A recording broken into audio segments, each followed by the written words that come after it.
alihi wa ashabihi wa man tabi'ahum bi ihsanin ila yaumiddin. Amma ba'd. Fa ya ibadallah,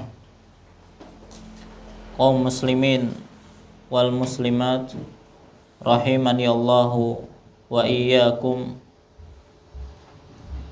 Alhamdulillah, segala puji bagi Allah Subhanahu wa ta'ala, yang mana pada kesempatan malam hari ini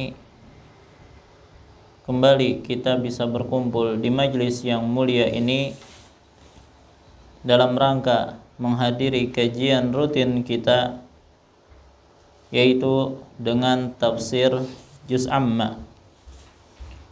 Salawat serta salam semoga senantiasa tercurahkan kepada junjungan kita Nabi besar Muhammad sallallahu alaihi wasallam, kepada keluarga beliau, para sahabat beliau, dan orang-orang yang istiqamah di atas jalan beliau ila yaumil qiyamah. Insyaallah pada kesempatan malam hari ini kembali kita akan lanjutkan pelajaran kita masih dengan tafsir surah Quraisy, yang insyaallah malam ini kita akan memasuki tafsir dari ayat yang kedua. Namun sebelum kita lanjutkan untuk penafsiran ayat yang kedua, pertama, adakah yang hendak setoran nih hafalan nasab Nabi Muhammad sallallahu alaihi wasallam dari Muhammad sampai Adnan, 22 nama. Ada? Baik, nah pakai aduh.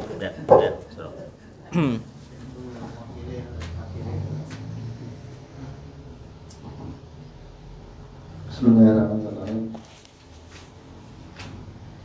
Muhammad bin Abdullah bin Abdul Muttalib bin Hasim bin Abdul Manaf bin Qusay bin Kilab bin Murrah bin Ka'ab bin Lu'ay bin Galib bin Behir bin Malik bin Nadir bin Kinanah bin Khuzaimah bin Mudrikah bin Ilyas bin Mudar bin Nijar bin Ma'ad bin Adnan. Masya Allah, barakallahu fiik, ahsan. Adakah yang lain, Bang? Baik, ini kada kawa lagi anu lah bu uzur yang muda-muda, yang tuha aja kawa kayak itu nah. Baik, baik. Yang lain kena aja lah, insyaallah menyusul. Umroh. Baik.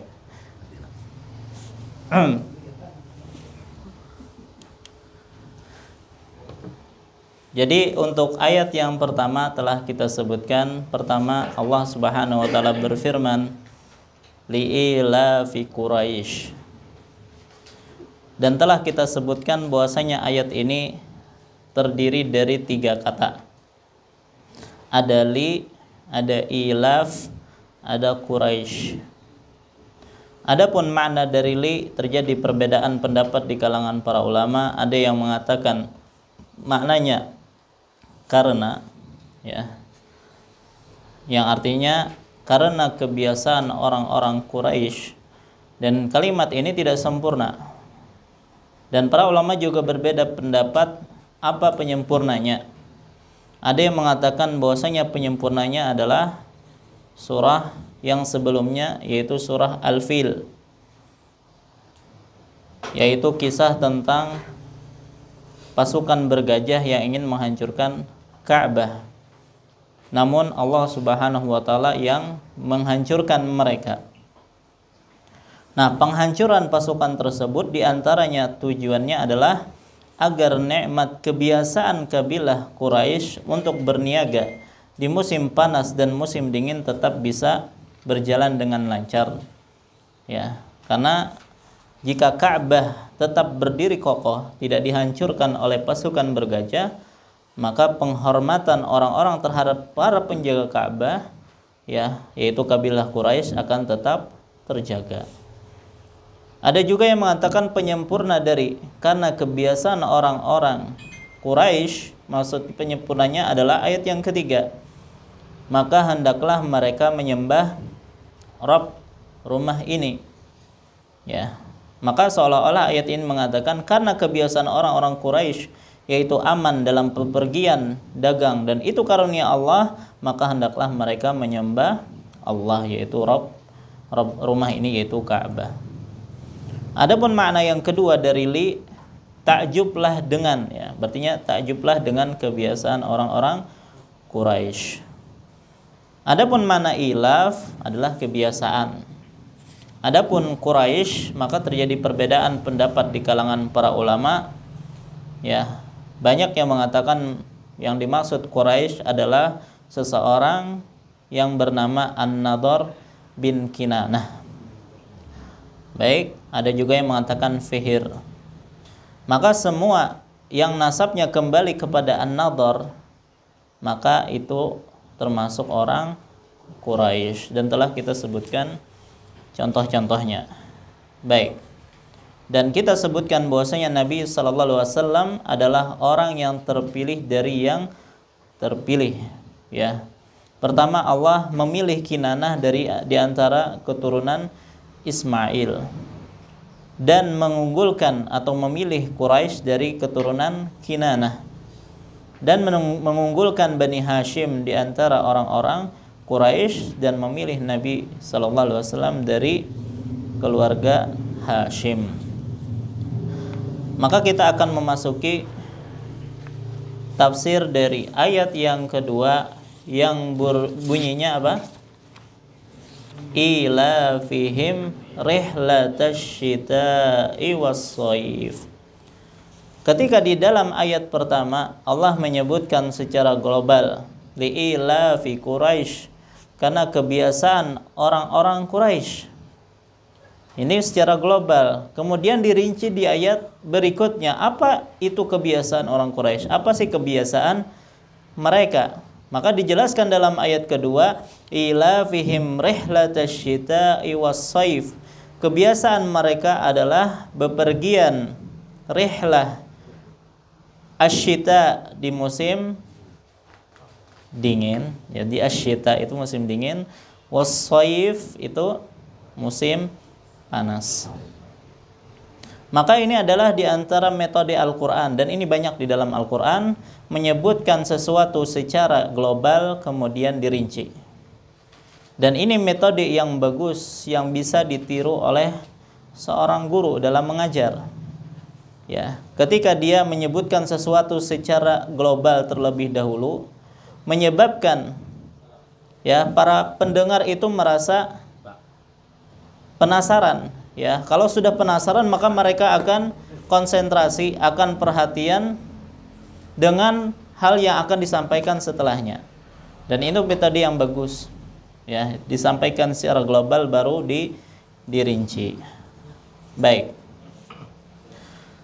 Nah, sebelum kita lebih lanjut membahas tentang tafsir dari ayat ini, kita ingin menyebutkan tentang kondisi Mekah, ya, atau secara geografis kota Mekah itu gimana sih sebenarnya, ya. Maka perlu diketahui bahwasanya Mekah itu adalah lembah, ya. Mekah itu adalah lembah.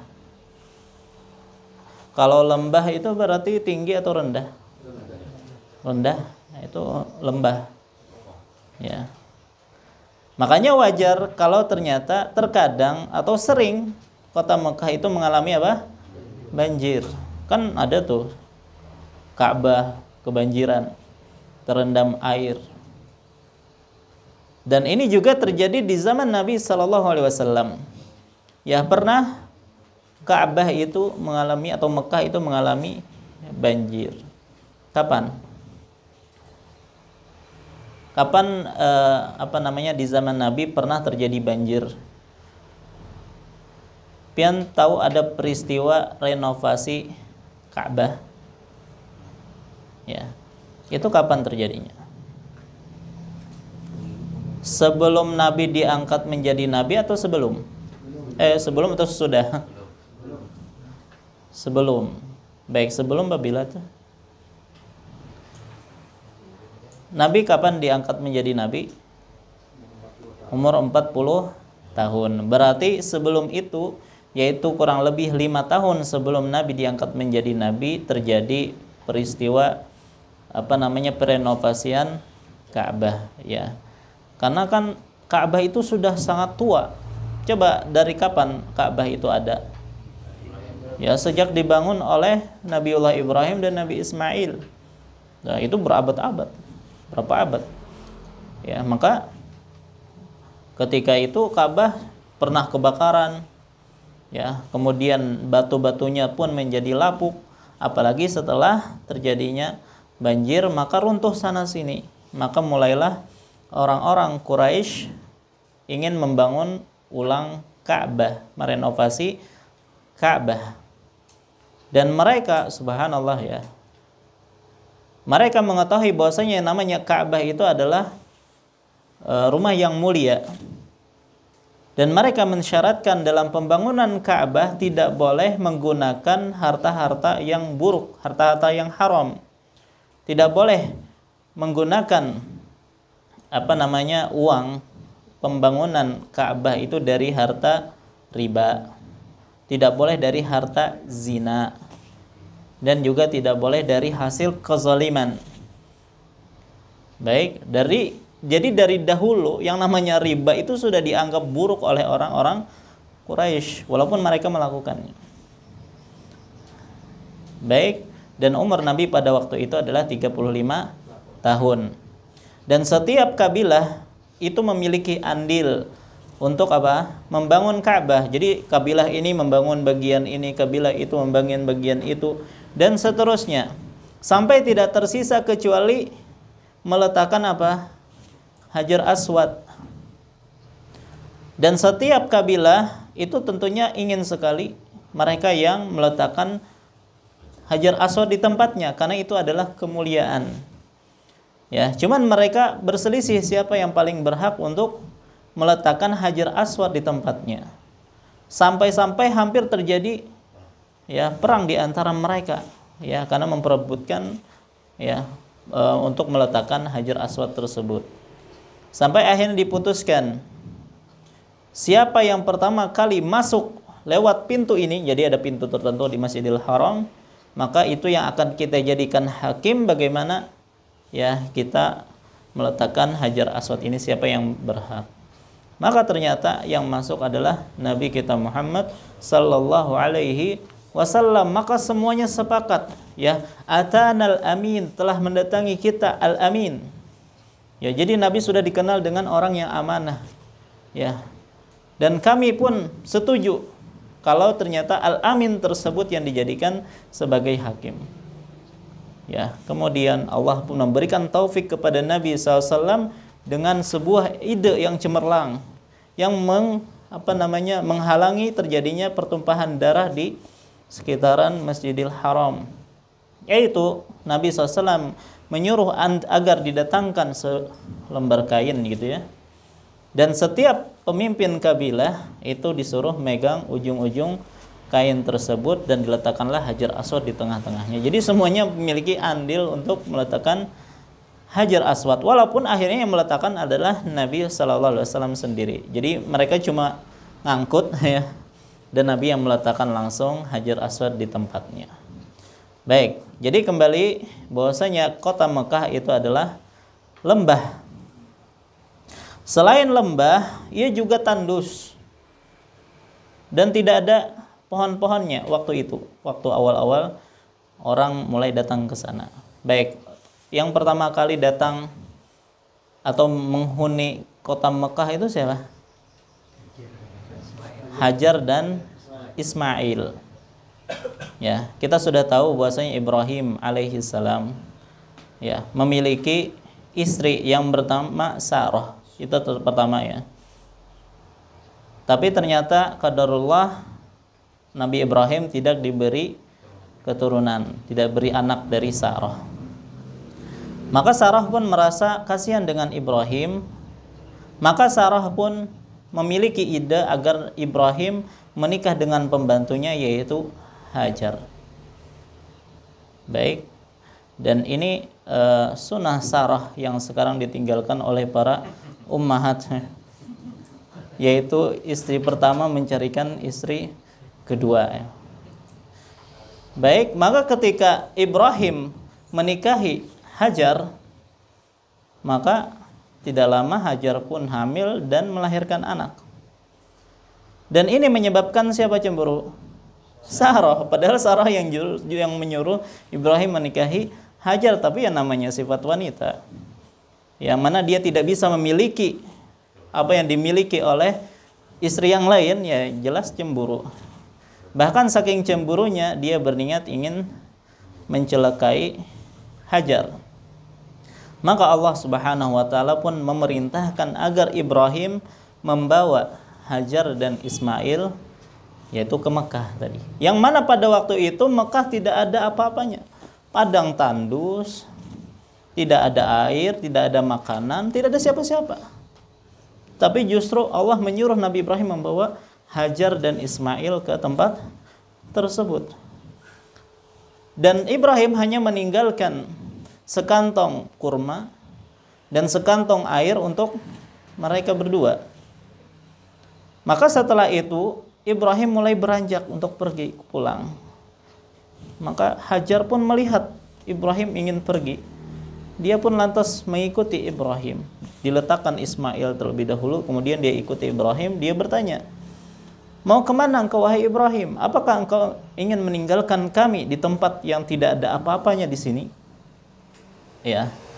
Dan Nabi Ibrahim sama sekali tidak menoleh kepada Hajar, terus saja berjalan sampai Hajar pun mengikuti Ibrahim, bertanya-tanya, "Apakah engkau ingin meninggalkan kami di sini?" Ya. Ternyata Ibrahim sama sekali tidak menjawab. Akhirnya Hajar ini merasa aneh dengan sifatnya Ibrahim, ya, dan dia merasa jangan-jangan ini adalah perintah dari Allah. Akhirnya dia bertanya, "Allahu amaraka bihadza?" Apakah Allah yang memerintahkan engkau melakukan ini? Maka kata Ibrahim, "Ajal, iya, Allah lah yang memerintahkan aku melakukan ini." Maka akhirnya Sarah atau Hajar mengatakan, "Kalau begitu Allah tidak akan membiarkan kami begitu saja." Akhirnya kembalilah Hajar ke tempat Ismail.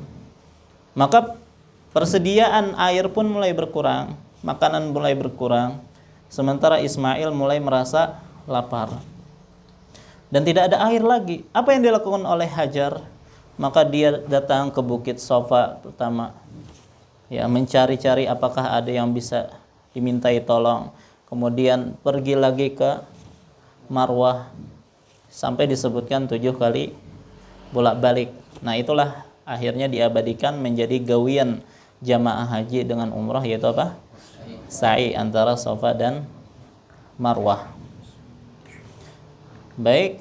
Nah, kemudian akhirnya datanglah utusan malaikat, ya, berupa malaikat, dan mengepakkan sayapnya memukul tanah di sekitar kaki Ismail, dan akhirnya keluarlah Zam-Zam. Intinya pada waktu itu Mekah adalah lahan yang tandus, ya, tidak ada pohon, ya, dan juga tidak ada air.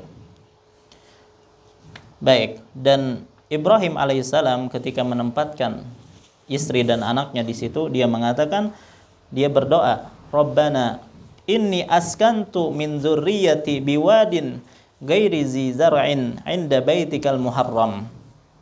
Ya Tuhan kami, sesungguhnya aku telah menempatkan sebagian keturunanku di lembah yang tidak ada tanamannya dan berada di sisi rumahmu, yaitu Baitullah.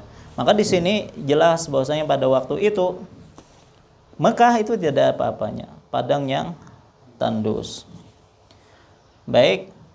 Nah, maka setelah munculnya air Zam-Zam, ya, jadi mulai mengalir air Zam-Zam, apa yang dilakukan oleh Hajar? Dia berusaha untuk membendung itu air, karena takutnya kalau tidak dibendung akan berpencar kemana-mana dan akan habis. Dia tidak berpikir bahwasanya air Zam-Zam itu tidak akan habis. maka dia bendung, maka jadilah Zam-Zam itu berupa sumur. Dan Nabi SAW mengatakan kalau seandainya Hajar itu membiarkan air Zam-Zam seperti itu saja tanpa dibendung, niscaya air Zam-Zam akan menjadi sungai yang mengalir di kota Mekah. Baik.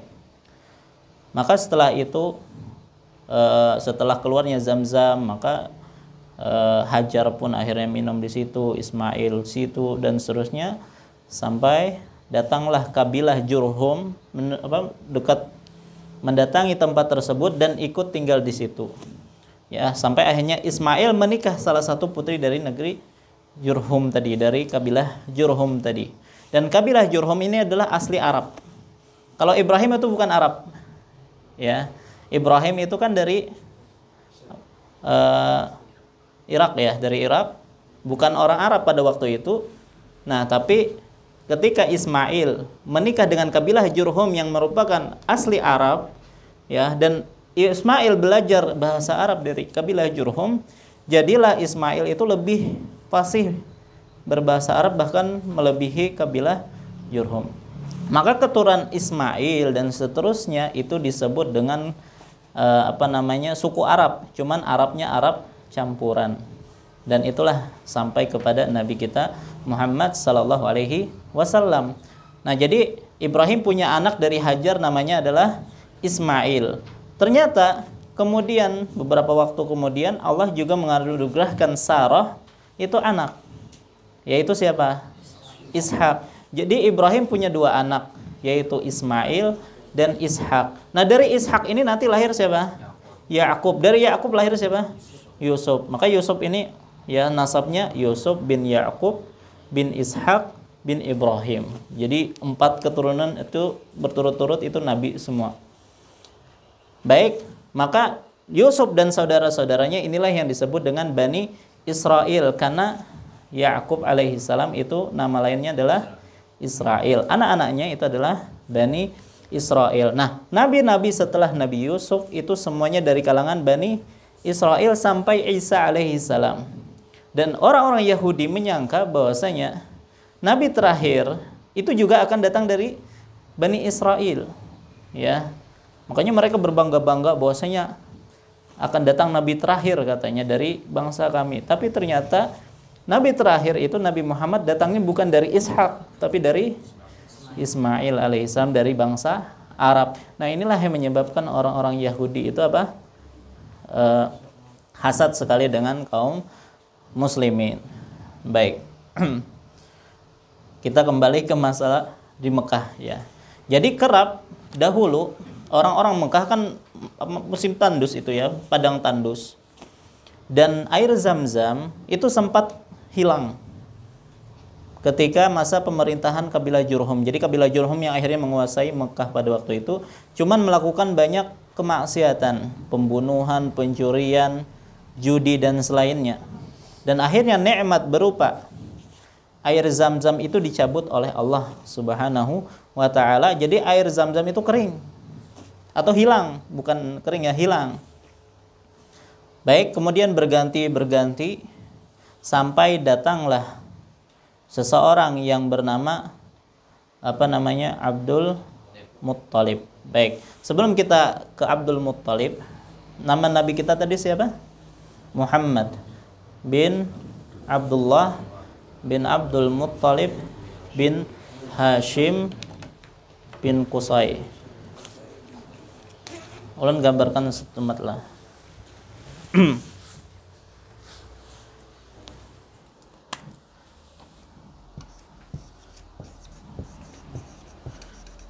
Muhammad sallallahu alaihi wasallam bin Abdullah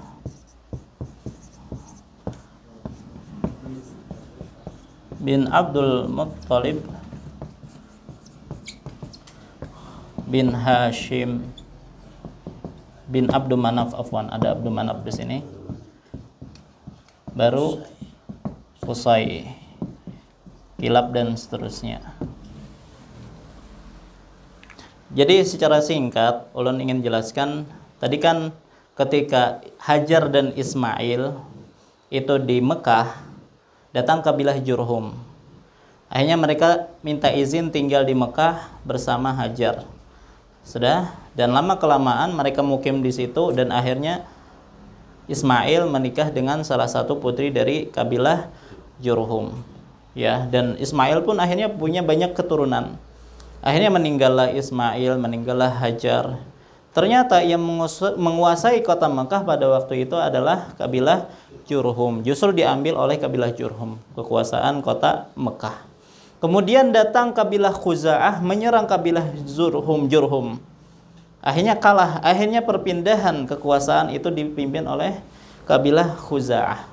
Ketika masa pemerintahan kabilah Jurhum, itu tidak terjadi kesyirikan, tapi hanya terjadi kemaksiatan seperti pembunuhan, perzinaan, dan seterusnya. Dan pada waktu itulah air Zam-Zam hilang.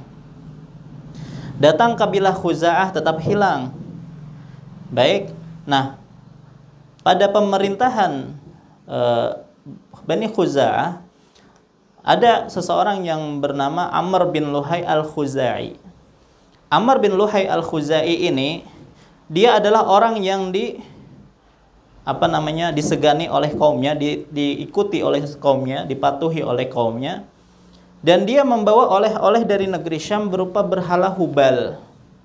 Dia bawa ke Mekah dan disuruh disembah. Maka pada saat itulah terjadi kesyirikan awal di kota atau di negeri di Jazirah Arab. Baik, jadi pertama kali yang membawa kesyirikan itu adalah Amr bin Luhai al-Khuzai dari kabilah Khuza'ah.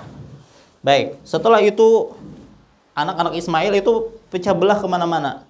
Datanglah Qusay mengumpulkan anak-anaknya Ismail dan berhasil menggugurkan atau menggulingkan pemerintahan Khuza'ah, dan akhirnya kembalilah kekuasaan kota Mekah diambil dari keturunan Ismail alaihissalam. Baik, keturunan Qusay itu ada Abdul Manaf. Jadi setelah meninggalnya Qusay, maka yang memimpin kota Mekah itu adalah Abdul Manaf. Setelah meninggalnya Abdul Manaf, nanti tercerai-berai di sini ada beberapa anak dari Abdul Manaf. Baik, kita tidak ingin perpanjang masalah ini, tapi di sini ada Hashim. Hashim ini punya sanak namanya Muttalib. Ya, Abdul Manaf punya anak 4 sebenarnya, di antaranya Hashim dengan Muttalib. Baik, di sini Mekah, di bawah Mekah ya. Di tengah itu Madinah. Kemudian di sini Syam. Orang yang pertama kali mengadakan rihlah perjalanan dagang ini ke negeri Syam dan juga ke negeri Yaman di bawah sini ya. Yaman di sini. Itu adalah Hashim. Yang pertama kali mengadakan perjalanan ini adalah Hashim. Baik.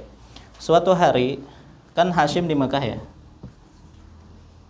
Pernah dia ingin ke negeri Syam, tapi singgah dulu di Madinah. Ketika di Madinah dia menikah dengan seorang wanita namanya Salma. Hashim ini menikah dengan seorang wanita bernama Salma.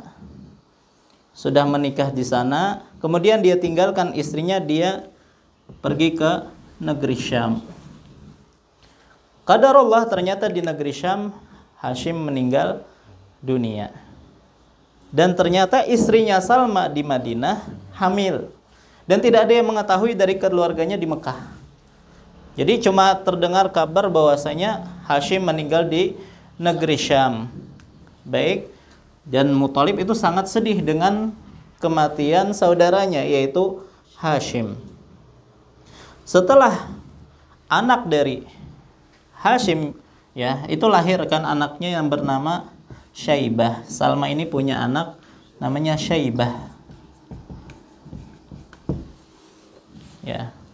Nah, ketika umur Syaibah itu sekitar 10 tahun, barulah saudaranya yang bernama Muttalib yang di Mekah mengetahui bahwasanya dia punya keponakan di kota Madinah. Namanya tadi Syaibah. Syaibah itu artinya apa, Pak? Uban. Ya. Karena disebutkan anaknya mungkin ada rambut-rambut putih gitu kayak uban. Akhirnya dinamakan Syaibah. Baik. Maka dia pun Muttalib ini datang ke Madinah meminta agar Syaibah ini bisa dibawa ke Mekah untuk menggantikan posisi ayahnya yaitu Hashim. Jadi pemimpin kota Mekah. Nah, ketika Syaibah tentunya awalnya dirayu-rayu, ibunya tidak mau.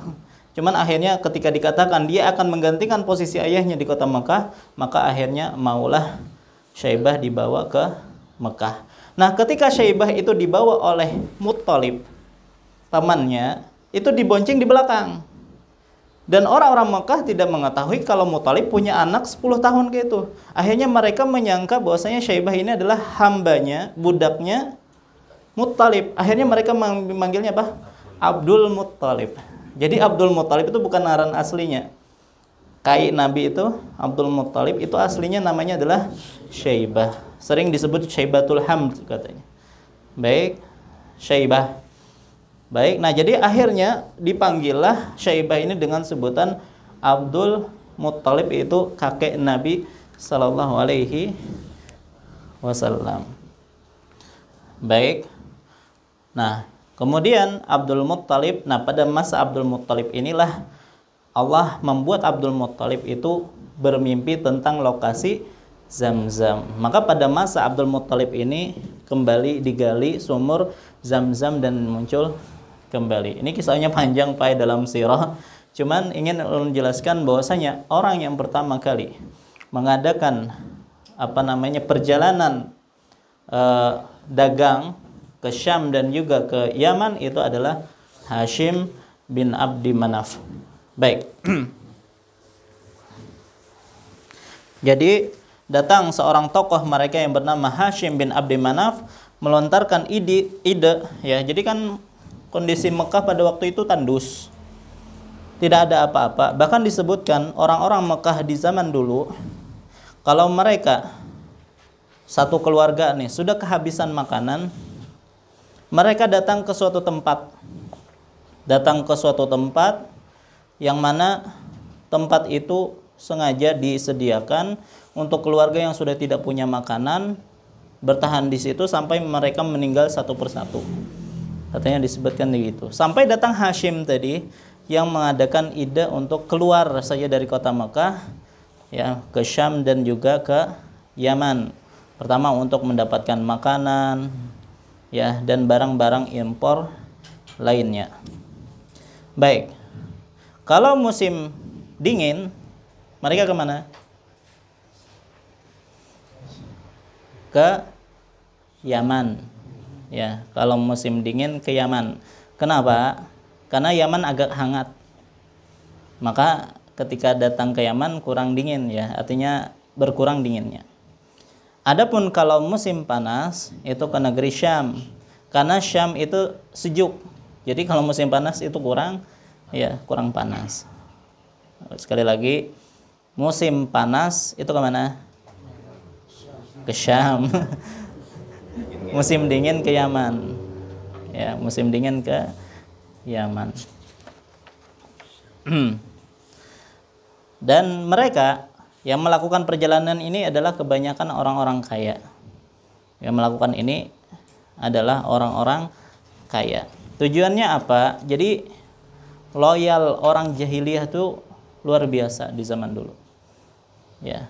Jadi orang-orang kaya ini sengaja dikirim untuk mengadakan rihlah perdagangan sampai mendapatkan harta ya, mendapatkan makanan yang akan dibagikan kemana?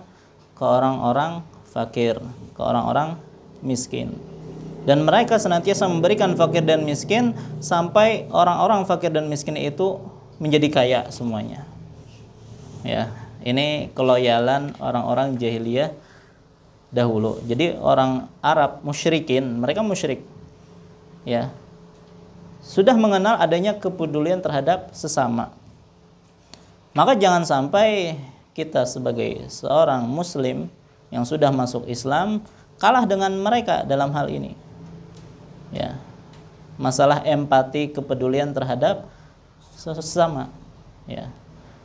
Dan perlu diketahui bahwasanya tidaklah kita diberikan rizki oleh Allah, tidaklah kita diberikan pertolongan oleh Allah kecuali disebabkan karena orang-orang yang lemah di antara kita.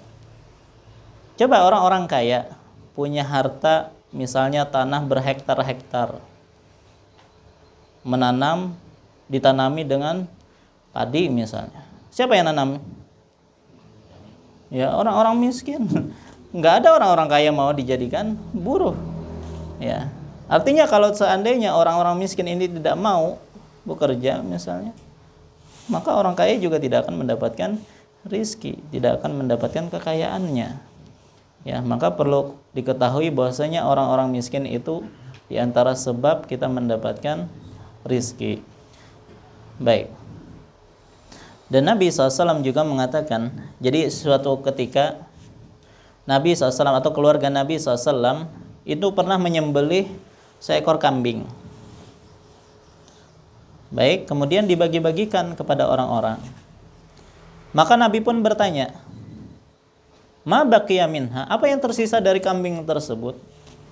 Maka Aisyah mengatakan, ma baqiya minha illa katifuha, tidak ada yang tersisa kecuali bahu kambing. Bahu kambing itu yang mananya? Tangannya lah. Ini katifuha. Katifuha itu kan pundaknya. Nah, bingung pundak kambing itu yang mana? Ya, tangannya, tangan depannya. Anggaplah itulah. Jadi kata Aisyah, tidaklah tersisa kecuali apa tadi? Pundaknya. Tapi justru Nabi mengatakan baqiyat kulluha ghairu katifiha. Ya, sebenarnya yang tersisa itu semuanya, ya, kecuali bahunya yang kada tersisa. Maksudnya apa? Paham enggak ada? Jadi keluarga Nabi menyembelih kambing, dibagi-bagikan, ya, habis kecuali yang tersisa apa? Pundaknya tadi, pundak kambing tadi. Maka Nabi pun bertanya kepada Aisyah, apa yang tersisa dari kambing tadi? Maka kata Aisyah, tidak ada yang tersisa kecuali pundaknya tadi. Tapi justru Nabi mengatakan, tidak, semuanya telah tersisa kecuali pundaknya tadi. Maksudnya apa? Ya, kalau maksud Aisyah yang secara zahirnya kan memang yang tidak tersisa kecuali pundaknya tadi. Tapi yang dimaksud oleh Nabi SAW adalah berkaitan tentang pahala. Ya, yang tersisa adalah pahala yang kita bagi-bagikan tadi. Ya, kecuali pundak dari kambing tadi yang tidak kita sedekahkan, itu yang tidak tersisa untuk kita pahalanya. Baik, jadi sebenarnya ketika kita bersedekah, berinfak, itu sebenarnya menjadi tabungan kita di akhirat kelak. Ya. Adapun yang kita simpan, ya itu akan habis. Ya, itu akan habis. Jadi kalau misalnya uang itu, kalau masih bentuknya uang, ya, itu tidak ada manfaatnya di akhirat. Kapan bisa dijadikan manfaat? Kalau kita rubah uang itu menjadi pahala. Ya, bagaimana cara membuat uang ini jadi pahala? Ya kita sedekahkan, kita bantu fakir miskin dan seterusnya. Nah, itulah yang akan tersisa bagi kita nanti di hari kiamat. Baik. Nah, ini berkaitan tentang bagaimana orang-orang jahiliyah dahulu mereka juga memiliki akhlak mulia. Jadi jangan dipikir bahwasanya jahiliyah itu semuanya buruk. Bahkan kan Nabi SAW mengatakan, innama bu'istu diutammima makarimal akhlak. Sesungguhnya aku diutus untuk menyempurnakan akhlak yang mulia. Kan yang namanya menyempurnakan berarti sebelumnya sudah ada, hanya tinggal disempurnakan. Dan memang begitu, di zaman jahiliyah itu luar biasa. Banyak akhlak-akhlak yang mulia, seperti kepedulian sesama, kedermawanan, setia kawan, ya. Kemudian juga menundukkan pandangan. Jadi ada di antara penyair jahiliyah yang namanya Antarah bin Shaddad. Dia mengatakan, wa aguddu tarfi ma badat li jarati hatta tawara jarati ma'waha. Aku tundukkan pandanganku ketika istri tetanggaku itu lewat, sampai dia masuk ke rumahnya.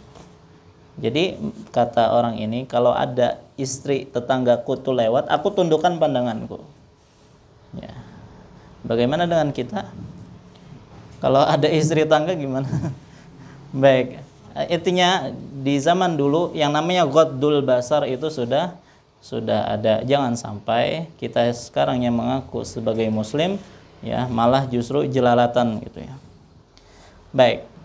Maka tentunya ketika Hashim ini ingin mengadakan rihlah tadi, sebelumnya harus ada siasat keamanan, karena di zaman dulu ya itu sangat rawan perampokan, pembunuhan dan seterusnya. Akhirnya Hashim dan juga saudara-saudaranya yang konon ada 4, Hashim, Abdus Syams, Al-Muttalib dan juga Naufal. Jadi ada 4 anaknya Hashim, anaknya Abdul Manaf afwan, datang ke negeri-negeri. Kalau Hashim menemui raja negeri Syam, meminta apa? Agar tidak diganggu selama berniaga di negeri Syam. Ya. Kalau Abdus Syam menuju Habasyah. Habasyah itu di mana? Ethiopia. Kalau negeri Syam tadi di mana? Kalau Syam itu gabungan dari beberapa negara seperti Syria, Suriah ya, Lebanon, Yordania, Palestina, itu disebut negeri Syam. Baik. Kalau Habasyah itu Ethiopia, Afrika masuk ya. Jadi minta juga kalau misalnya ada perjalanan dagang ke sana minta diamankan. Kalau Al-Muttalib itu ke Yaman. Ya. Kalau Naufal ke Persia. Baik. Jadi istilahnya ini semacam MOU ya istilahnya, agar jaminan keamanan ketika mengunjungi negara-negara tersebut. Dan ternyata raja-raja tersebut memberikan jaminan keamanan kepada mereka, kepada orang-orang Quraisy. Kenapa? Sudah kita sebutkan alasannya. Karena mereka adalah pelayan Baitullah. Ya, dan pelayan Baitullah itu dihormati oleh orang-orang Jazirah Arab secara umum atau negeri-negeri dahulu ya. Yang mana mereka juga kan berhaji. Ya, dan orang yang menjaga Baitullah itu sangat dihormati. Jadi ketika melakukan perjalanan itu mereka pun akan merasa aman. Berbeda dengan negara-negara yang lain yang tidak mendapatkan jaminan keamanan. Dan ini Allah sebutkan dalam surah Al-Ankabut ayat 67. Awalam yarau anna ja'alna haraman aminan. Tidakkah mereka memperhatikan bahwa kami telah menjadikan negeri mereka tanah suci yang aman? Wa yatakhattafun nasu min haulihim, padahal manusia di sekitarnya sering mengalami perampokan.